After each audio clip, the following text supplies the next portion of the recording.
আলীর নিবাস বৃদ্ধাশ্রম মানবতার এক ঠিকানা। বৃদ্ধ বয়সে একজন মানুষের সবচাইতে বেশি প্রয়োজন একটু আশ্রয়, একটু যত্ন আর আপন করে নেওয়ার মতো কিছু মানুষ।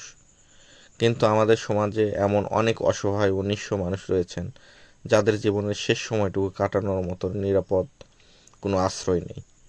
তাদের কথাই চিন্তা করে বগুড়ার কাহালু উপজেলার দুর্গাপুরের কাজীপাড়া গ্রামে গড়ে উঠেছে আলীর নিবাস বৃদ্ধাশ্রম। এটি গরিব, অসহায় ও নিঃস্ব বৃদ্ধ মানুষদের জন্য একটি নিরাপদ আশ্রয়স্থল।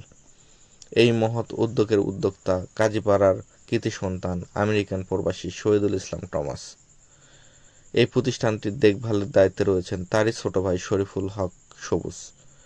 একটি সমাজ কতটুকু মানবিক তা বোঝা যায় তার অসহায় মানুষগুলোর পাশে দাঁড়ানোর মধ্য দিয়ে। আলীর নিবাস বৃদ্ধাশ্রম অসহায় মানুষদের জন্য একটি নিরাপদ আশ্রয়, মানবতার